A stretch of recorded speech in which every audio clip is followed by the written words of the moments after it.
To our special coverage of Super Tuesday for Campaign 2020. Glad to have you with us on CBSN Minnesota right now. Today, voters hit the polls with fewer candidates in the race. We do have some early results starting to trickle in, and we want to show you what's happening in Minnesota right now. At this point, with about 16 to 18% of precincts reporting, it's Joe Biden with 36%, followed by Bernie Sanders with 32%, and Elizabeth Warren with 18%. Right now, CBS is calling Minnesota too much of a toss-up. Here are the other candidates that are trailing. It's Bloomberg with 8%, Klobuchar with 5%, and Pete Buttigieg with 1%. There, of course, were some major shakeups ahead of today's polling in the Super Tuesday race. Pete Buttigieg dropped out of the race over the weekend. Minnesota Senator Amy Klobuchar, of course, followed suit yesterday. Both of them endorsed former Vice President Joe Biden at a rally in Texas last night. How will this smaller field affect things moving forward? Well, we want to bring in our political reporter, Pat Kessler. Yeah, and Pat, it should be a very interesting night. I know you have some special guests with you to break it all down for us. Yeah, it's already a very interesting night. That's right. With me tonight, Abu Amara, to my immediate left, a Democratic strategist.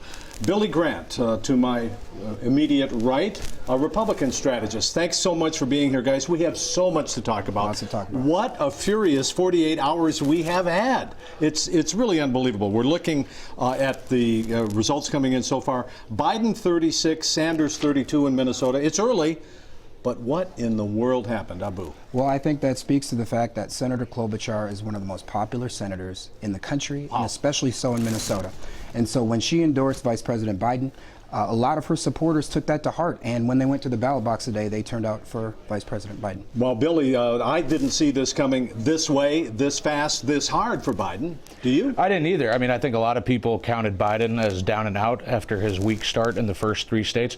But this also shows that I think a lot of Democrats are concerned about Bernie Sanders' general election ticket.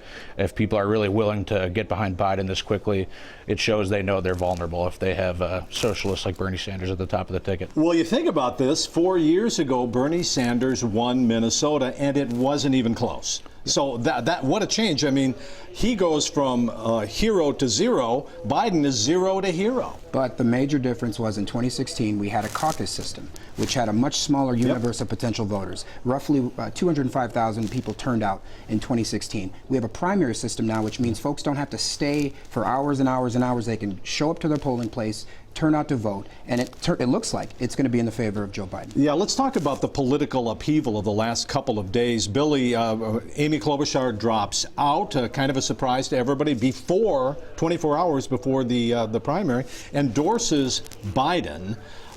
Who does this help? Who is this going to help here in Minnesota? This unquestionably helps Joe Biden. I think right now, looking at the numbers, he's performing stronger than we thought he would. He's actually ahead as of right now. And for him, that's really an impressive start, because I don't think anyone thought that he would be ahead with this many numbers in. Okay, thanks, guys. We're wrapping on this. We'll be back in just a little bit to talk about everything that's happening in Minnesota and around the country.